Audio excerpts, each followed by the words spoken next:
Hi, I'm Nick Nanton, and welcome to America's Premier Experts, the one and only place where we bring experts from all around the world directly to you. And I've got just one of those experts here today. I've got my friend Sasha Miletic. Sasha, welcome to the show. Thank you very much, Nick.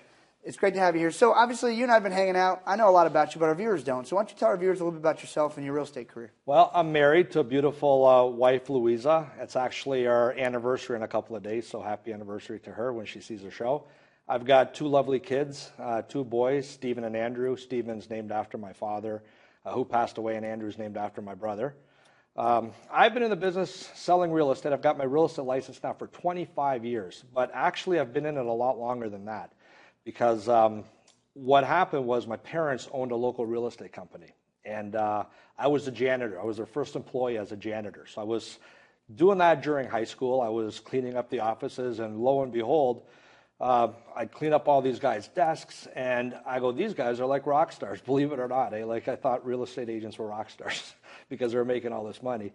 So I go, you know what? When I graduate, I'm going to get my real estate license. So upon graduating high school, I got my real estate license, and before entering university, I was licensed. So I went to university in the summers while my buddies were out there working for the city, working at bars. I was running around with buyers, and I was doing open houses for my parents to make some money. So I graduated at University of Western Ontario in London in economics. Actually, I graduated in social science. I got my Bachelor of Arts. Area concentrations were geography and economics. And those are good two things for real estate, geography and economics, that's right? it, yes. So I came out blazing with both guns, firing away. I very successful in the early years. Did that for about 7 years, and then we thought it was a good idea to get into management, recruiting, sales training, pretty well applying what I've learned to the sales staff. And we grew, my brother and myself, we grew the office to about over 70 agents.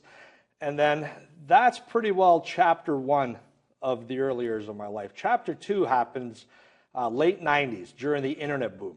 So here I am. I want to be the next Bill Gates. I thought I had a good business idea. I went down to Silicon Valley with a business plan, got a couple investors. I had a law firm invest in my business or in my idea.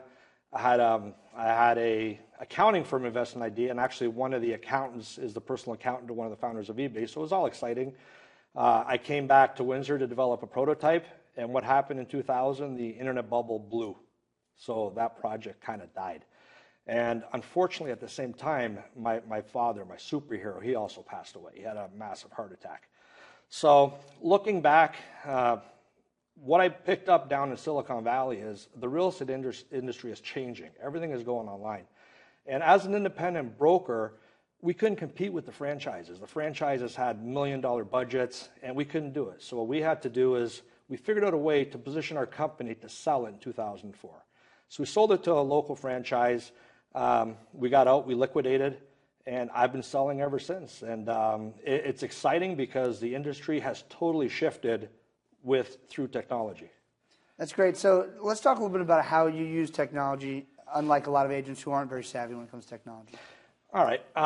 So basically what I do is when I sit down with a client, we got to go over some facts because there's a lot of things in real estate that people don't understand.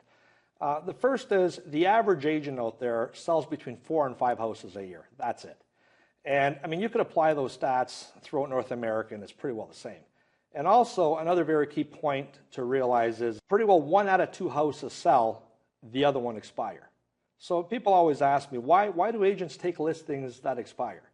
Well, it's an agent's best interest. If you have 4 or 5 houses, if you sell 4 or 5 houses a year, you have no product. So anything you put on the shelf, any house that you have, it causes the phone to ring. So you could pick up buyers with expired listings, with listings that are overpriced. So what happens there, it helps you out, but it hurts the homeowner because that listing, your home, is tagged. There's a tag on the back, all the days on the market. So when you eventually do sell, there's going to be a history of all the time that house is on the market. And people start wondering, why didn't it sell? Is it stigmatized? Is the owner difficult? Is it overpriced, which obviously it is. So you really got to be careful with that. And if you really want to sell your house fast for top dollar with absolutely no stress or headaches, there's 3 key things that you have to consider that you have to really be cognizant of. The first is obviously it's the price. Okay, if you overprice your house, you can't do nothing about it, right? The second, and pretty well price is not determined by the agent. The market determines price. Supply and demand determines price. The second thing is you need eyeballs. You got to generate traffic, right? I mean, you've got a better chance of selling your house if 2,000 people see it rather than 70. Okay, so we got to figure out a way how to get the 2,000 people looking at it. And probably the third most important thing is feedback. As a homeowner, you have to know what's being done to your home, what's working, what's not working, and you got to make adjustments. And pretty well 70% of all people out there, they are homeowners. Their number one complaint amongst agents is that they never hear from them again, right? So that's pretty well the backdrop of it. So people always ask me, well, why do I need an agent that sells 70 houses a year or that sells 5? What's the difference? I mean, all I want is my household, right? I don't care how many houses you sell. And they always say, what's the difference between agents? Aren't all agents the same? And the answer to that used to be yes. All agents used to be the same.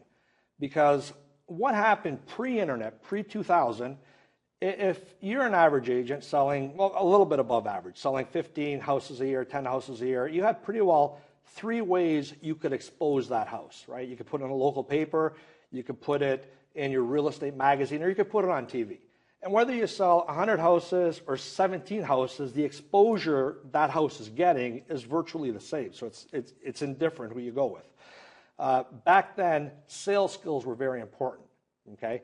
Fast forward today, when you have 96% of all homeowners or home buyers searching online, you have social media avenues out there, the skills have shifted a little bit, right? Whereas before sales was important, now you've got writing is important, right? Because all the communications is through email, through text and all that.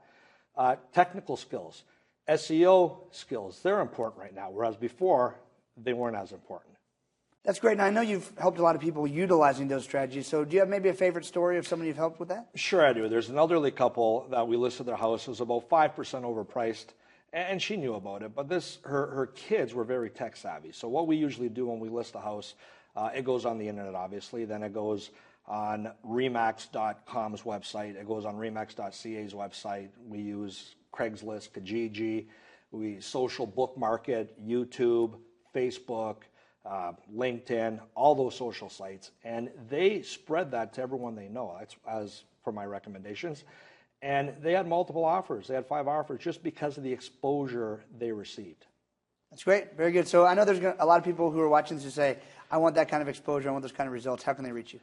Well, probably the best thing to do is you don't wake up one day and decide to sell your house. It's a process. It's not an event. So what you should do, you can call me. I'd love to talk to you. You call me anytime at 519-962-9150. But probably what might be smarter is go to my website at www.sashamiletic.com, SASHAMILETIC.com. Click on the link that says free home evaluation, or if you want a free list of bank foreclosures, click one of those. Put your home information. We'll send you a free market evaluation of your house, and also we'll send you a checklist of what you should do, more or less a blueprint to get your home ready as far as home staging, what needs to be done, what doesn't need to be done. We'll take you by the hand and we'll walk you through that whole process so there's no stress involved. You know exactly what you got to do. Great. I'm sure a lot of people reach out. Thanks for coming. Thank you very much.